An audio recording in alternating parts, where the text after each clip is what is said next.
ശ്രീ ഫക്രുദ്ദീൻ, ഈ കേരളത്തിൽ ബി.ജെ.പി. ഒന്നുകൂടി ശക്തിപ്പെട്ടു വരികയാണെന്ന് തോന്നുന്നു. കാരണം കഴിഞ്ഞ നാളിൽ ഈ കോർ കമ്മിറ്റിയൊക്കെ ചേർന്നിട്ട് ഈ ഓരോ ജില്ലയിലും ഓരോ പ്രസിഡന്റുമാർ എന്നുള്ളത് മാറ്റിയിട്ട് കൂടുതൽ പ്രസിഡന്റുമാരെ നിയമിച്ചു. അതിനോടൊപ്പം തന്നെ മറ്റു ചില പുതിയ കാൽവെപ്പുകളിലേക്കും കടന്നിരിക്കുകയാണ്. 26-ൽ ഒരു 41 സീറ്റ് എന്ന ഒരു കണക്ക് കൂട്ടലിലാണ് അവർ നിൽക്കുന്നത്. ഈ കഴിഞ്ഞ ലോക്സഭാ തെരഞ്ഞെടുപ്പില് രാഷ്ട്രീയ നിരീക്ഷകരുടെ അഭിപ്രായം എന്ന് പറയുന്നത് ശ്രീ ഫക്രുദ്ദീൻ ഉൾപ്പെടെയുള്ളവരുടെ ഒരു 12 മുതൽ 15 സീറ്റ് വരെ ബി.ജെ.പി. നേടാനുള്ള സാധ്യത ഉണ്ട് ഇപ്പോഴത്തെ കണക്കനുസരിച്ച്. അതിനി മാറി വരാം. പക്ഷെ ഇവർ കാണുന്നത് ഇപ്പോൾ 41 സീറ്റാണ്. 41 സീറ്റ് പിടിച്ചു കഴിഞ്ഞാൽ കാര്യം മാറിയില്ലേ? പണ്ട് സുരേന്ദ്രൻ പറഞ്ഞില്ലേ 35 സീറ്റ് പിടിച്ചു കഴിഞ്ഞാൽ ഞങ്ങൾ ഭരിക്കുമെന്നോ അല്ലെങ്കിൽ ആര് ഭരിക്കണമെന്ന് തീർച്ചപ്പെടുത്തുമെന്നുള്ളത്. അതിനപ്പുറമായിട്ടുള്ള ഒരു കാര്യത്തിലേക്കല്ലേ പോകുന്നത്?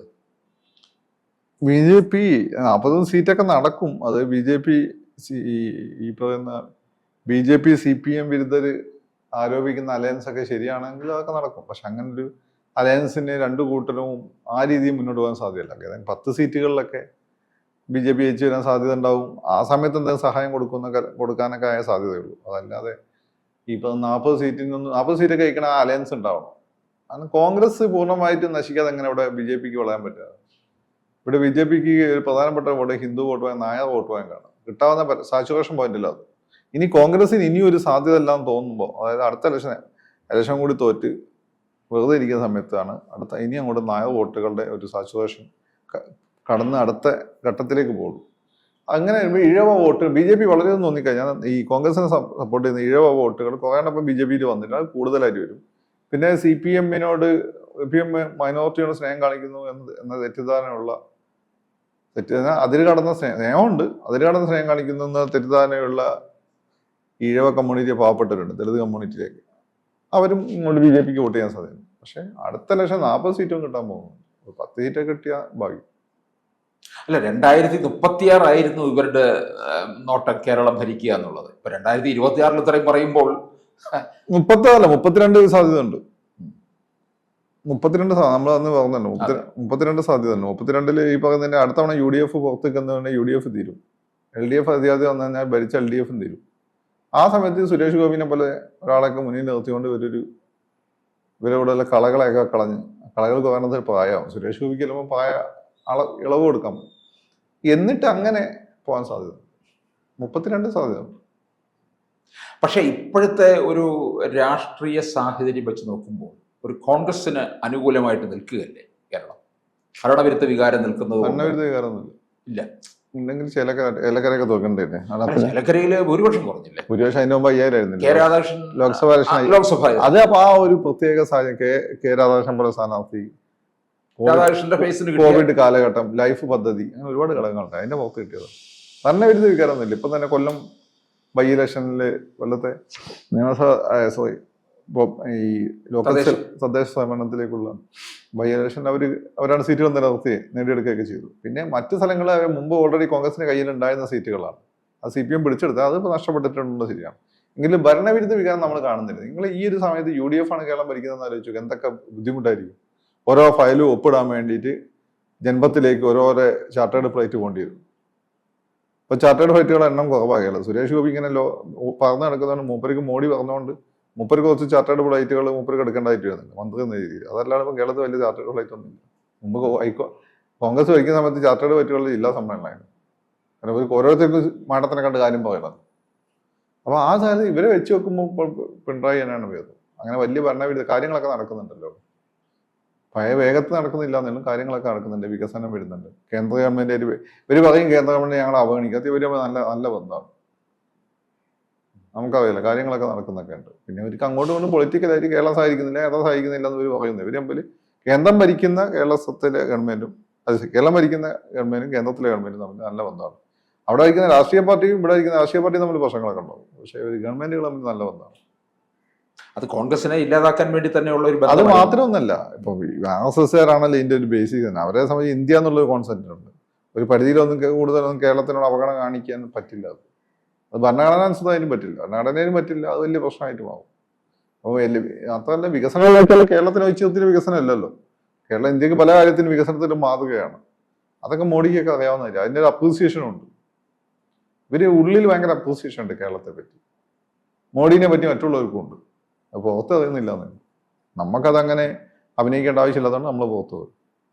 ഈ ഇവരിങ്ങനെ 41 സീറ്റ് പറയുന്ന സ്ഥിതിക്ക് ആയിക്കോട്ടെ, 41 എത്തുന്നില്ല എങ്കിൽ പോലും 10 സീറ്റ് കിട്ടിയാൽ UDF സംബന്ധിച്ചിടത്തോളം ഇനി അടുത്ത തവണ ഭരണം കിട്ടുമെന്നുള്ള ഒരു വലിയ പ്രതീക്ഷയിൽ നിൽക്കുന്നുണ്ട്.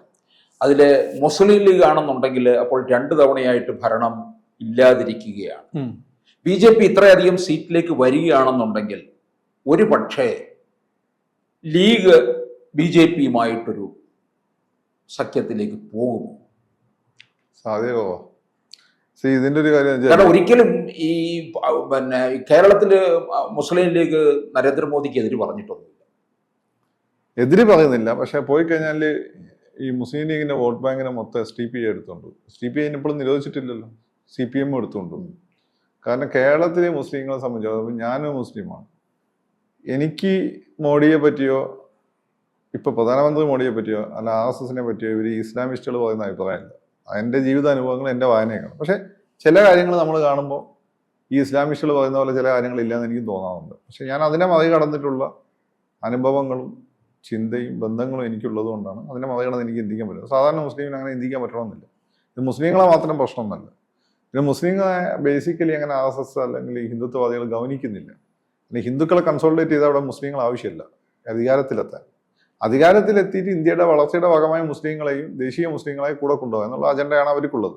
പ്രത്യേക പരിഗണന ഒന്നും കൊടുക്കേണ്ട ആവശ്യമില്ല എന്നുള്ളതാണ്. അപ്പം ഈ പറയുന്ന പോലെ ലീഗ് അങ്ങനെ ഒരു അലയൻസിലേക്ക് പോകേണ്ടി വന്നാൽ ലീഗ് ഇല്ലാതായി പോകും. അതാണ് വേറൊരു കാര്യം. അതുകൊണ്ട് ഇവർക്കിപ്പം BJPക്ക് വല്ല മുസ്ലിങ്ങളെയും കിട്ടാൻ സാധ്യത ഉണ്ടെങ്കിൽ അത് ഈ ദേശീയ സോക്കോൾഡ് മുമ്പ് കോൺഗ്രസിന്റെ ലീഗിനെതിരെ ഫൈറ്റ് ചെയ്ത് കോൺഗ്രസിന്റെ ഭാഗമായി നിന്നിരുന്ന ഇപ്പം ഒരു വിലയില്ലാത്ത ദേശീയവാദി മുസ്ലിങ്ങൾ അവരുടെ കമ്മ്യൂണിസ്റ്റ് പാർട്ടിയിലോട്ട് പോകാണ്. അപ്പോൾ അവർക്കൊരു വിലയില്ല. അവിടെ ഈ പറയുന്ന ഇസ്ലാമിസ്റ്റുകൾക്കാണ് വില. ഇസ്ലാമിസ്റ്റ് എന്ന് വെച്ചാൽ ഈ ഇസ്ലാമിസ്റ്റ് വോട്ട് ബാങ്കിനാണ് വില, നേതാക്കന്മാർക്കല്ല, ഇസ്ലാമിസ്റ്റ് വോട്ട് ബാങ്കിന്. അപ്പം അങ്ങനെയുള്ള ആളുകളുടെ സപ്പോർട്ട് മാത്രമേ BJP കിട്ടാൻ. അവരും അങ്ങനെ ഈ പറയുന്ന അവർ ഈ നവയുക്തിവാദികളെ പോലെയോ അല്ലെങ്കിൽ എക്സ് മുസ്ലിങ്ങളെ പോലെ മുസ്ലിം വിരുദ്ധരല്ല. അവരൊക്കെ എന്നെയൊക്കെ പോലെ നല്ല ബിലീവേഴ്സാണ്. അപ്പം അവരെ സംബന്ധിച്ചിടത്തോളം അവർ ഇസ്ലാമിന് ഈ പറയുന്ന ഔട്ട് ഓഫ് കോണ്ടാക്ട് ആയിട്ട് ചില സാധനങ്ങൾ എടുത്തിട്ട് ഇത് മതക്കാരെ എവിടെ കണ്ടാലും കൊല്ലണമെന്ന് പറഞ്ഞു നടക്കുന്നവരാണ് മുസ്ലിങ്ങൾ എന്നൊക്കെ പറഞ്ഞിട്ടുണ്ടെന്നാൽ അവർ പോകില്ല. അവർക്ക് അതിൻ്റെ ആവശ്യമില്ല. അങ്ങനെ ആത്മാഭിമാനമല്ല ജീവിക്കുന്ന കടയിൽ അങ്ങ് മരിക്കുന്നല്ലേ. അത് അവരൊന്നും കിട്ടുക, അല്ലാത്തവരും കിട്ടാൻ മതി. വല്ല ഈ എന്താണ് ഒരു എത്തിക്സും ഇല്ലാത്ത വലിയ മതവിശ്വാസം പറഞ്ഞു നടക്കുന്ന ഒരു മതത്തിലും വിശ്വാസം ഇല്ലാത്ത ആളുകളുണ്ട്. അവരെയൊക്കെ കിട്ടും, അല്ലാത്ത ആളുകൾ ഇന്റഗ്രിറ്റി ഉള്ള ആളുകളൊന്നും കിട്ടില്ല. അപ്പം അങ്ങനെയൊക്കെ നമ്മൾ എടുത്തു നോക്കി കഴിഞ്ഞാൽ ഇപ്പം ഇസ്ലാം മുസ്ലിങ്ങളെ ഞാൻ മുസ്ലിമല്ല, നിങ്ങൾ എന്നെ ഉന്നയിക്കുന്നത്, എനിക്ക് എപ്പോഴെങ്കിലും നിങ്ങളെ കൊല്ലാൻ ഞാൻ ചിന്തിച്ചിട്ടുണ്ടെന്ന് നിങ്ങൾ തോന്നുന്നു? ഇല്ല. പിന്നെ മുസ്ലിംസ് ഈ മുഗൾ എംപയറും പിന്നെ ഡൽഹി സുൽത്താനേറ്റും ഒക്കെ മുസ്ലിം എംപയർ ആയിരുന്നു. ആ മുസ്ലിം എംപയറിൽ എല്ലാവരും ഹിന്ദുക്കൾ ഉണ്ടാവുകയായിരുന്നു, ക്രിസ്ത്യാനികൾ ഉണ്ടാവുകയായിരുന്നു. ആൾക്കാർ രാജാവ് മുസ്ലിം ആയിരുന്നു. അവിടെ എല്ലാം ഹിന്ദുക്കളെ കണ്ണൂർ ആ പ്രദേശത്ത് പോയ ഹിന്ദുക്കൾ ഉണ്ടാവുകയായിരുന്നു. എന്തെന്നാണ് ഈ പറയുന്നത്? പിന്നെ ഈ ജൂതന്മാരൊക്കെ ഫ്ലറിഷ് ചെയ്തത് ഏറ്റവും കൂടുതൽ ഈ യൂറോപ്യൻ രാജ്യങ്ങൾ, മതത്തിന് ഞാൻ പറഞ്ഞു, യൂറോപ്യൻ രാജ്യങ്ങൾ അവരെ വേട്ടാടിയ സമയത്ത് സ്പെയിനിലെയും ടർക്കിയിലെയും മുസ്ലിം രാജ്യങ്ങളാണ്. അങ്ങനെ കൊല്ലുന്നതാണെങ്കിൽ ഇവരൊക്കെ ജീവിച്ചെടുക്കുന്നുണ്ടാവുക. പറയുന്ന ഒരു മിനിമം ലോജിക്ക് വേണ്ടേ? ഇപ്പൊ ഇസ്ലാം എന്താ പറഞ്ഞിരിക്കുന്നത്? അത് ഒരു യുദ്ധത്തിന്റെ കോണ്ടെക്സ്റ്റിൽ സന്ധി കഴിഞ്ഞിട്ടുള്ള ഒരു സന്ദർഭത്തിൽ യുദ്ധം പുനരാരംഭിക്കുന്ന ഘട്ടത്തിൽ അന്ന് വെച്ചാൽ മതത്തിന്റെ പേരിലായി യുദ്ധം, ജിഹാദും ധർമ്മയുദ്ധവും ഇതൊക്കെ ആയിരുന്നു ആ സമയത്ത് അവിടെ ഉണ്ടായിരുന്നത്. തുരുശ് യുദ്ധം പിന്നെയാണ് അങ്ങനെയുള്ള യുദ്ധങ്ങളായിരുന്നു.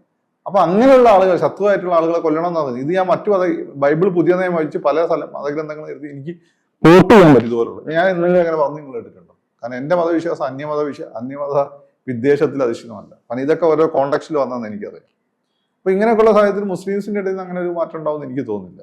മാത്രമല്ല BJP ഇങ്ങനെ വളരെ അസർട്ടീവായിട്ട് പോകുമ്പോൾ അത് മുസ്ലിം വോട്ടുകളെ ജാഗരൂകരാക്കി മുസ്ലിം വോട്ടുകൾ ചിലപ്പോൾ UDFന് അനുകൂലമായിട്ട് കൺസോൾട്ടേറ്റ് ചെയ്യപ്പെടുകയും ഹിന്ദുക്കൾക്കും തന്നെ BJP എന്ന് പറയുമ്പോൾ നാണക്കേടുള്ള ആളുകളാണ് കേരളത്തിലെ ഹിന്ദുക്കൾ നല്ലൊരു പങ്ക്. അവർ പോകാൻ അങ്ങനെ വേണ്ട അഹങ്കാരികളെന്ന് വിചാരിച്ചിട്ട് UDFന് വോട്ട് ചെയ്ത് ചിലപ്പോൾ ഗുണത്തെക്കാൾ അധികം ദോഷം ചെയ്യും. അതിന്റെ ഈ 10 സീറ്റ് അങ്ങനെ രഹസ്യമായിട്ട് വളരെ സ്വാഭാവികമായിട്ട് ജയിച്ച് നേടുക എന്നുള്ളതാണ് പ്രധാനം. അല്ലാതെ 40 എന്ന് വന്നു പോയാൽ കഴിഞ്ഞാൽ സുരേന്ദ്രൻ 35 എന്ന് പറഞ്ഞു ഉള്ളത് പോലും പോയ അവസ്ഥയിലാണ്. BJP അങ്ങനെ ചില ഹൈപ്പിന്റെ ഒരു പ്രശ്നമുണ്ട്. ഉത്തരേന്ത്യയിലെ ഒരു സാഹചര്യത്തിൽ കേരളത്തിൽ അപ്ലൈ ചെയ്യാൻ നോക്കിയാൽ നടക്കുകയില്ല. നിങ്ങൾ തന്നെ ചിലപ്പോൾ BJP വോട്ട് ചെയ്യാതിരിക്കും. ഇത്തിരി അഹങ്കാരം വേണ്ട. ഇതാണ് കേരളത്തിലെ ഹിന്ദുക്കളെ പോലും മനസ്സിലായിരിക്കും. പിന്നെ ക്രിസ്ത്യാനികളെ അറിയാലോ, അവർക്ക് ഇവിടെ സത്യത്തിൽ മുസ്ലിംസിന്റെ അപ്പോർട്ട് വേണ്ട, ഹിന്ദുക്കളെ അപ്പോർട്ട് വേണ്ട. അതായത് ഗ്ലോബൽ കമ്മ്യൂണിറ്റിയാണ്. അവർക്കൊരു പ്രശ്നം വന്നാൽ രക്ഷിക്കാൻ സഭകളുണ്ട്. ലോകത്തെ പ്രധാനപ്പെട്ട രാജ്യങ്ങൾ അവർ. അപ്പൊ അവരെ മുന്നിൽ ഈ ക്രിസ്ത്യാനികളെ കൊണ്ട് ഇവിടെയുള്ള രാഷ്ട്രീയ പാർട്ടികൾക്കാണ് ആവശ്യം. അല്ലാതെ ഇവിടെയുള്ള ക്രിസ്ത്യൻ സഭകൾക്കൊന്നും ഈ രാഷ്ട്രീയ പാർട്ടികൾ ആവശ്യമൊന്നുമില്ല. അവർ ഗ്ലോബൽ സിസ്റ്റമാണ്. അതെല്ലാവർക്കും അറിയാം. അപ്പൊ അതുകൊണ്ട് കുറച്ച് വിനയത്തോടൊക്കെ കൂടി വളരെ സ്വാഭാവികമായ രീതിയിൽ ഇലക്ഷനിൽ മുന്നേറ്റം ഉണ്ടാക്കാനാണ് ശ്രമിക്കുന്നത്. ഇങ്ങനെ വലിയ പ്രഖ്യാപനമൊക്കെ വെച്ച് മുന്നോട്ട് പോയാൽ അത് ചിലപ്പം VD സതീശൻ ഭാവിയിൽ BJP ഈ വീടിന്റെ ഐശ്വര്യം ഒന്ന് ബോർഡ് വെക്കേണ്ട അവസ്ഥ ഉണ്ടാകും. കൂടുതൽ വാർത്തകളും വിശേഷങ്ങളും നിങ്ങളിലേക്ക് എത്താൻ ABC മലയാളം സബ്സ്ക്രൈബ് ചെയ്യുക, ബെൽ ബട്ടണും അമർത്തുക.